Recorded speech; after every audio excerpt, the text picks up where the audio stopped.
So guys দেখো আজকে আমরা বানাচ্ছি হচ্ছে লেবুর পিনিক। লেবুর রস দেখো একবার নিচে দেখি দেখি দেখি দেখছো লেবুর রস দেখো। দেখে তো আমার জিভে জল চলে আসলো। লেবুর পিনিক দেখে তো আমারই জিভে পিনিক চলে আসলো।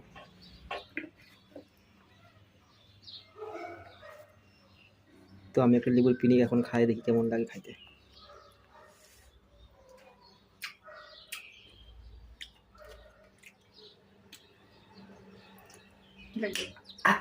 কি লাগবে? তার টেস্ট হচ্ছে না, সেই টেস্ট।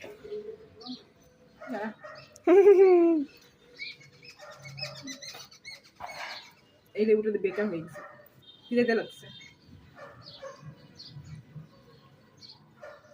সত্যি কথা বল, এখানে বলি চিতে আবার দেখাচ্ছে সেই টেস্ট। ও মাই গড, আমি তো ছোট লেবুটা হয়েছি না। আচ্ছা তাই নাকি?